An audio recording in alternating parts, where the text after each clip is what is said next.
Jimmy Burke, a legendary figure in New York City's underworld, was a complex individual whose character was often defined by conflicting traits. Renowned for his charisma, ruthlessness, paranoia, and occasional acts of generosity, Jimmy was immortalized in the 1990 film Goodfellas, portrayed by Robert De Niro. His enigmatic persona left many of his criminal associates guessing about his true intentions. Described as someone who could charm you with a smile while simultaneously plotting your demise, Jimmy's true nature was a mystery to most.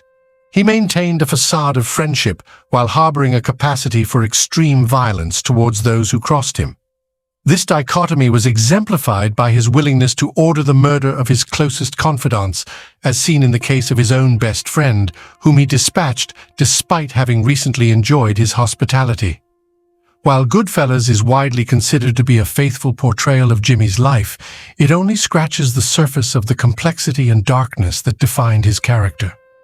Today, we delve into the captivating saga of Jimmy Burke, whose life story unveils a riveting tale of ascent and downfall. Born James Conway on July 5, 1931, in New York City's Bronx borough, Jimmy's origins were shrouded in mystery. His mother, Jane Conway, an Irish prostitute, left him at the New York foundling home, rendering Jimmy unaware of his true parentage. Jimmy spent the first 11 years of his life in a Catholic orphanage for boys, followed by numerous stays in various foster homes where reports from psychiatric social workers indicated he endured physical and sexual abuse. By the age of 12, Jimmy had been adopted by several foster families, making it difficult for him to remember many of their names or faces. At 13, while returning home with his latest foster parents, Jimmy started misbehaving in the back seat. Jimmy's foster father, known for his strict discipline and quick temper, lashed out at him while driving, leading to a fatal car crash. His foster mother, blaming Jimmy for the accident, began to subject him to regular beatings. Despite Jimmy's pleas to the child care agency to relocate him, they hesitated due to his history of multiple relocations. Left with no viable alternative, Jimmy increasingly spent time on the streets, engaging in petty crimes like shoplifting, theft, vandalism, and breaking and entering.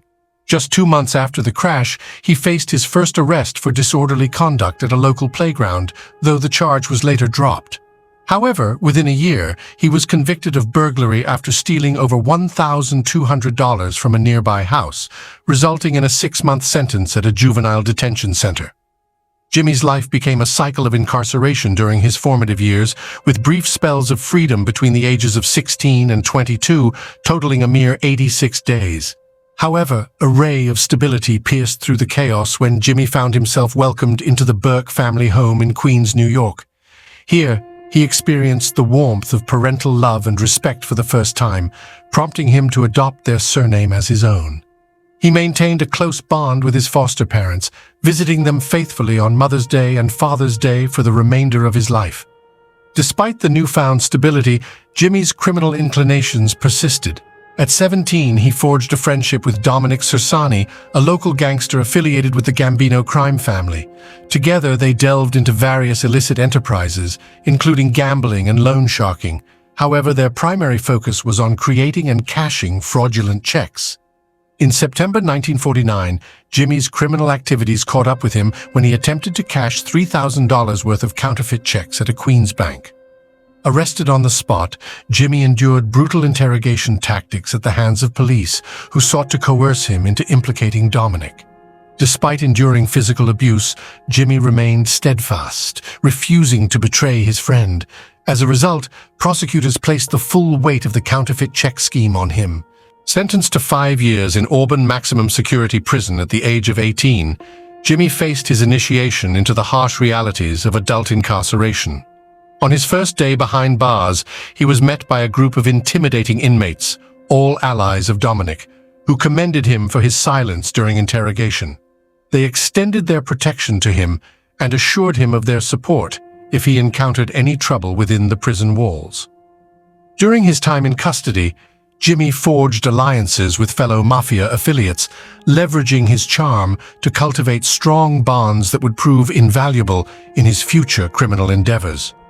Rumors circulated about Jimmy's involvement in various underworld activities, including carrying out murders on behalf of influential Mafia figures with whom he shared confinement. Upon his release in 1954, Jimmy's foster father facilitated his entry into the labor force as a bricklayer. The grueling physical work sculpted Jimmy into a formidable presence, standing at 6'3" and weighing 250 pounds. His transformation caught the eye of Paul Vario, a capo in the Lucchese crime family, who had received glowing recommendations from Dominic about Jimmy's work ethic and discretion. Under Paulie's guidance, Jimmy transitioned into roles as a loan shark and debt collector, where his charisma and persuasive skills proved invaluable in expanding his criminal enterprises. Jimmy's success caught the attention of Paulie, who granted him permission to establish his own gambling enterprise in Queens' Ozone Park neighborhood. Jimmy's notoriety soared when he administered a brutal punishment to a debtor who refused to settle his gambling debts, breaking every bone in the man's face. This display of ruthless enforcement bolstered Jimmy's reputation, enabling him to swiftly expand his operations and become one of Paulie's top earners. Despite his lucrative contributions to the underworld, Jimmy's Irish heritage barred him from attaining full membership in the Mafia, reserved exclusively for those of Italian descent with lineage tracing back to the old country. Undeterred by this limitation, Jimmy earned a fearsome reputation as one of New York's most formidable figures. This reputation was cemented in 1962 when he crossed paths with Michelle Morong. Their relationship took a dark turn when Michelle confided in Jimmy about her harassment by an ex-boyfriend. Jimmy confronted the man, but his warnings were met with defiance. Unfazed, Jimmy returned with a chainsaw days later and gruesomely dismembered the aggressor. The police, although convinced of Jimmy's involvement, lacked concrete evidence to link him to the crime, which was discovered on the same day as Jimmy and Michelle's wedding.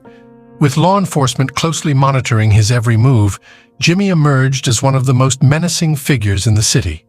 While his gambling venture in Ozone Park thrived, he recognized the untapped potential offered by its proximity to JFK International Airport. Many of his debtors were airport employees, presenting Jimmy with an opportunity to expand his criminal enterprises. Jimmy devised a scheme where indebted employees would tip him off about valuable cargo leaving the airport, allowing him and his crew, including Tommy DeSimone and Henry Hill, to hijack the trucks and steal the goods. Employing a blend of intimidation and bribery, Jimmy would then coerce the drivers into compliance, earning him the moniker Jimmy the Gent. With nearly $500 million worth of cargo passing through JFK annually, Jimmy's operation flourished, positioning him as the premier figure in airport theft. Utilizing fear as a potent tool, Jimmy instilled loyalty among his collaborators, with dissenters meeting gruesome fates as warnings. Corrupt officials on his payroll ensured any attempts at whistleblowing were swiftly neutralized. Union leaders and foremen who became suspicious faced similar consequences, their demise serving as a stark reminder of Jimmy's influence and ruthlessness.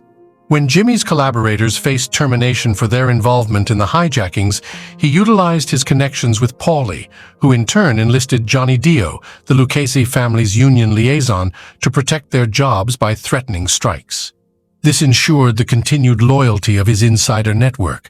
With his lucrative hijacking operations booming, Jimmy's services became so valuable that both the Lucchese and Colombo crime families reached a historic agreement to share his expertise. This unprecedented collaboration between two Italian crime families further elevated Jimmy's status as a formidable force in the criminal underworld.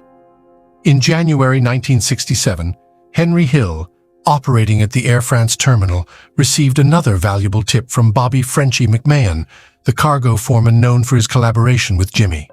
Bobby revealed that Air France regularly transported large sums of American cash exchanged for French currency, stored temporarily in the cargo office without adequate security due to ongoing construction. The untraceable cash, totaling $60,000 in each white canvas bag, presented an irresistible opportunity for a heist. Upon receiving the tip, Jimmy swiftly organized a team for the robbery. Henry, Tommy, and two additional accomplices armed themselves with pistols and arrived at the Air France terminal in rental cars with counterfeit plates. Their plan was to swiftly seize the money before making their escape. Upon arrival at the cargo office, Jimmy's crew quickly realized that their original plan was unfeasible due to the overwhelming presence of employees and the lack of manpower to subdue them.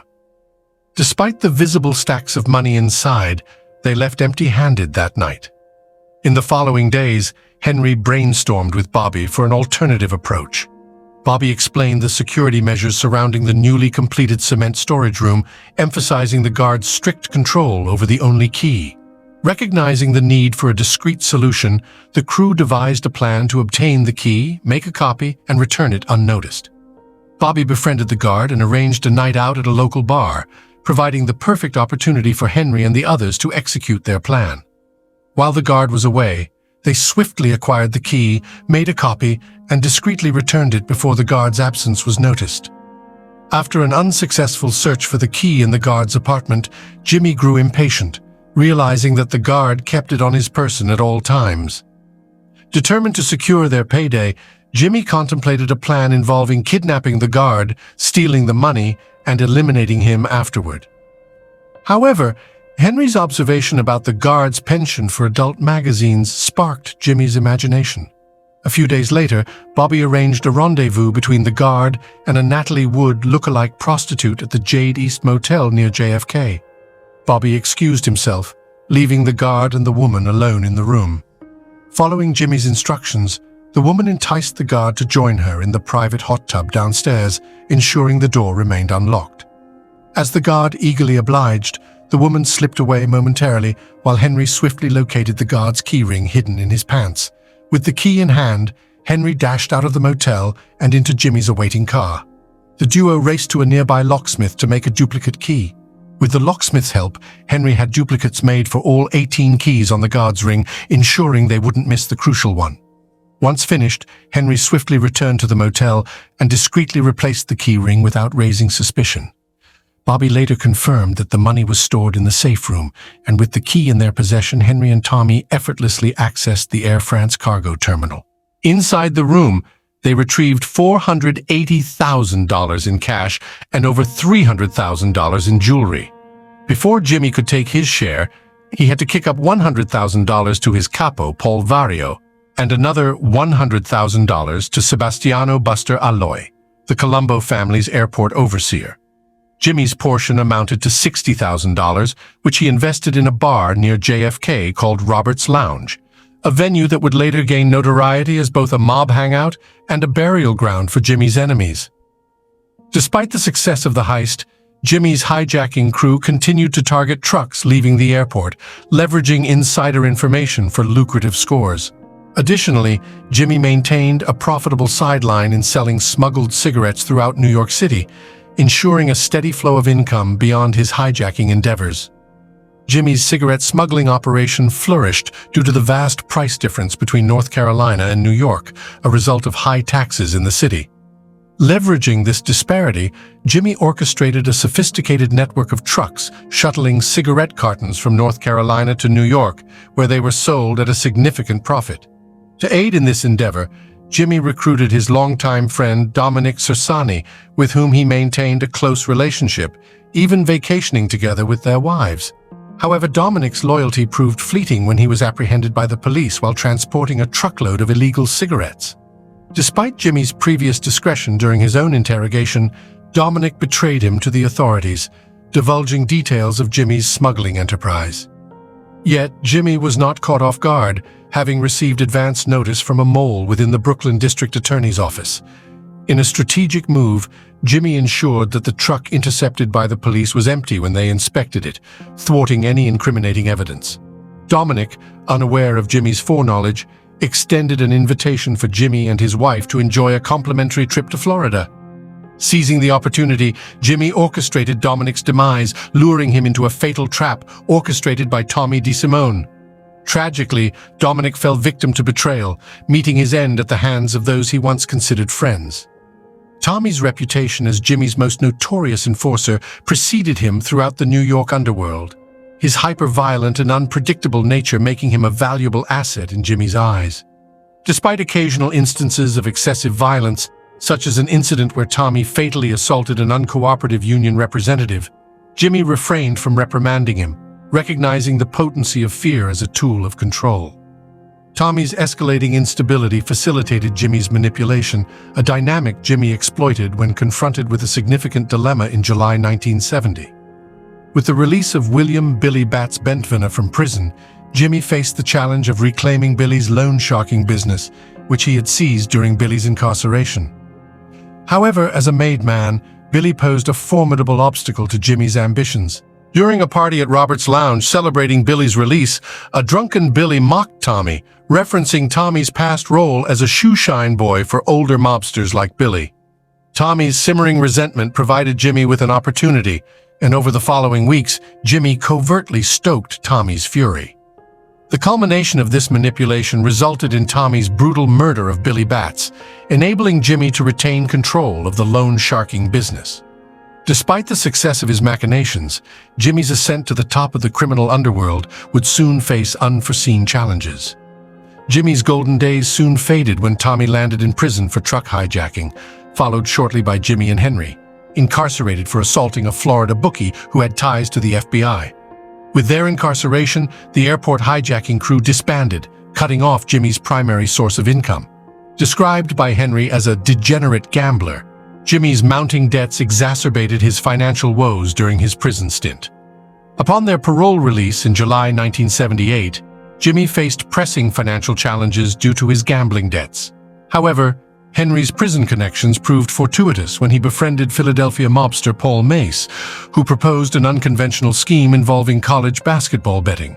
The plan entailed betting against the spread in games where two members of the Boston College Eagles agreed to manipulate the margin of victory to fall short of bookmakers' odds.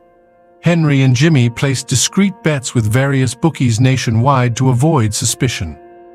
To execute the plan effectively, Henry enlisted the help of a trusted bookie acquaintance. With the stage set, Jimmy saw an opportunity to alleviate his financial strain and eagerly joined forces with Henry and Paul in the illicit scheme. In exchange for their assistance, the players received $2,500 per game, while Jimmy's crew raked in over $1 million throughout the season. However, an even more lucrative opportunity presented itself to Jimmy when Marty Krugman, the bookie, revealed a tantalizing tip from a client, Louis Werner. Werner, a shipping supervisor at JFK International for Lufthansa, had been drowning in debt due to his estranged wife, girlfriend, loan shark, and a hefty gambling habit. Owing Marty $20,000, Werner hinted at a colossal heist opportunity at Lufthansa's cargo terminal. Like Air France, Lufthansa transported untraceable American currency from overseas, stored in a vault. Werner claimed that during the night shift's lunch break at 3 a.m., the entire staff congregated in the employee lounge, leaving the vault vulnerable to a well-planned heist. Henry brought the tip to Jimmy, who wasted no time assembling a team of his most proficient hijackers. Knowing the risks involved, Jimmy meticulously planned every detail, aware that failure could result in lengthy federal prison sentences. Under the cloak of darkness on the evening of December 11, 1978, a nondescript black Ford van approached the perimeter of the Lufthansa cargo terminal at JFK International Airport. Its engine hummed softly, barely audible over the ambient sounds of the night. Inside the van, Tommy and Bobby McMahon, along with their masked accomplices, prepared for the meticulously planned heist that would soon unfold. As they neared the gate, Tommy's steady hand wielded bolt cutters, expertly severing the padlock that barred their entry. With a quiet click, the gate swung open, granting them access to the sprawling expanse of the cargo terminal. With practiced precision, they maneuvered the van into position, ensuring it remained concealed from prying eyes. With a nod from Tommy, the crew disembarked, their footsteps muffled by the soft crunch of gravel underfoot. Clad in masks to conceal their identities, they moved swiftly and silently like shadows in the night. Their mission was clear: infiltrate the terminal, seize the valuable cargo within, and vanish without a trace. Inside the terminal, the dim glow of fluorescent lights cast long shadows across the deserted corridors. The air was thick with anticipation as the gunmen advanced, their senses heightened with every step. Suddenly, their path intersected with that of an unsuspecting employee, oblivious to the imminent threat lurking in the shadows. In an instant, the gunmen pounced, their movements swift and coordinated. The hapless employee was swiftly subdued, his protest silenced by the cold steel of a gun pressed against his temple. With practiced efficiency, they bound and gagged him, ensuring his compliance as they pressed forward. Their journey led them to the lunchroom, where 5 more employees unwittingly awaited their fate. With a calculated display of force, the gunman seized control, methodically restraining each individual and rendering them powerless to resist. The room fell silent, save for the muffled sounds of struggle as the hostages were subdued. Interrogating the supervisor, the gunmen gleaned crucial information about the terminal's layout and personnel. Armed with this knowledge, they methodically located and secured the remaining employees, ensuring that no one could impede their progress. With the hostages under control, the crew turned their attention to the vault, the ultimate prize that lay at the heart of their audacious heist. Guided by the trembling hand of the manager, they approached the imposing steel door, its formidable presence a testament to the wealth it safeguarded. With a trembling hand, the manager inserted the key, the metallic click echoing in the tense silence of the room. As the heavy door swung open, revealing the tantalizing treasure within, a collective gasp escaped the lips of the gunmen. Before them lay 72 boxes, each brimming with the promise of untold riches. With the vault breached and their objective within reach, the gunmen wasted no time in securing their bounty. Each man sprang into action, methodically loading the crates of cash onto waiting carts, their movements swift and efficient. As the last box was loaded and the vault sealed once more, a sense of triumph washed over the crew. Their daring heist had succeeded beyond their wildest dreams, securing a fortune that would forever alter the course of their lives. With their precious cargo in hand, they melted back into the shadows, vanishing into the night as swiftly as they had come, leaving behind only whispers of their audacious feat. Following Werner's instructions, the men swiftly loaded the stolen cash into the waiting van, their movements efficient and methodical. Forming a line between the vault and the vehicle, they passed box after box of money, their hearts pounding with the exhilaration of the heist. Despite the weight of their illicit haul, they worked with precision, driven by the promise of wealth beyond their wildest dreams. After over 30 minutes of intense labor, the last box was secured in the van, marking the culmination of their audacious robbery. With their precious cargo stowed away, they made their escape from the airport, vanishing into the night with the windfall that awaited them. Arriving at a Brooklyn safe house, they were greeted by Jimmy, the mastermind behind the operation. With meticulous care, the money was transferred from the van to the trunks of waiting cars, ready to be dispersed and laundered.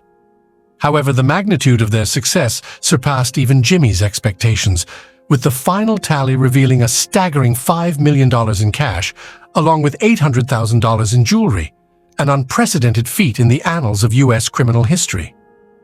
But their triumph soon turned sour as the authorities swiftly closed in on their trail. Jimmy's reputation as the preeminent airport robber in the city made him an immediate suspect, and suspicions were confirmed when the getaway van was discovered just days later. Stax Edwards' negligence in abandoning the van in plain sight led to its impoundment by the police, who found damning evidence linking it to the heist. With the net closing in, the authorities sought to apprehend Stax Edwards in hopes of securing his testimony against Jimmy and his crew.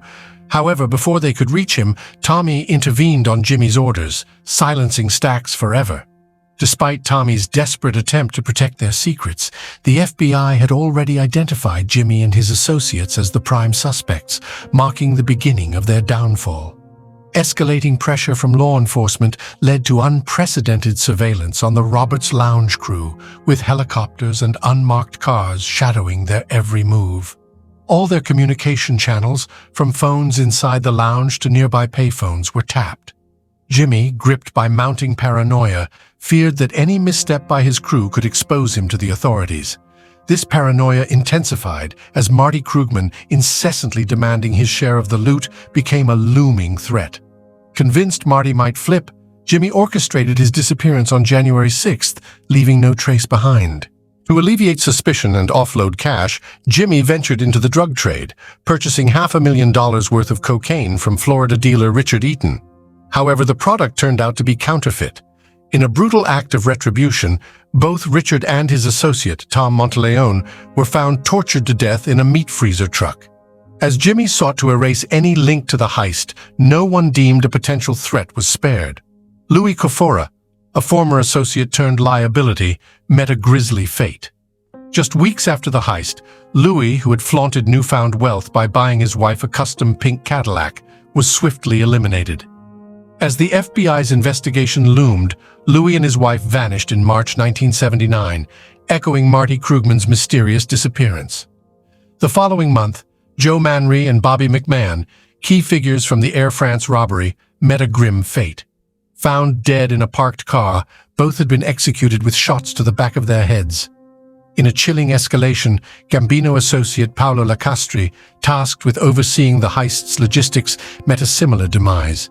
His lifeless body, stripped and perforated by bullets, was discovered on a blazing trash heap. Jimmy's focus then turned to Louis Werner, a pivotal figure in the Lufthansa plot. Before Jimmy could act, however, law enforcement apprehended Werner. Facing charges related to the heist, Werner agreed to cooperate with authorities. But Jimmy had meticulously eliminated anyone who could implicate him, rendering Werner's cooperation futile. Ultimately, Werner stood as the sole individual charged in connection with the heist. Meanwhile, Henry faced his own legal troubles, arrested in April 1980 for drug trafficking. Sensing danger, Jimmy orchestrated a clandestine meeting, slipping Henry a matchbook with a Florida address. Urgently, Jimmy proposed a lucrative opportunity, beckoning Henry to the Sunshine State for a pivotal discussion. Henry's suspicions proved valid as he feared Jimmy's ulterior motives. Facing the daunting prospect of a lengthy prison sentence, Henry made a pivotal decision. He agreed to cooperate with law enforcement, entering the witness protection program in exchange for immunity. Henry's collaboration proved invaluable, providing authorities with crucial information about Jimmy, Paul Vario, and the Lucchese crime family. Though not directly involved in the Lufthansa heist, Henry's participation in the college basketball betting scheme and knowledge of Richard's murder implicated Jimmy in federal crimes. Consequently, Jimmy received a staggering 45-year prison sentence. Incarcerated at Wendy Correctional Facility in Alden, New York, Jimmy's health deteriorated, succumbing to lung cancer on April 13, 1996 at the age of 64, and thus concludes the saga of Jimmy Burke.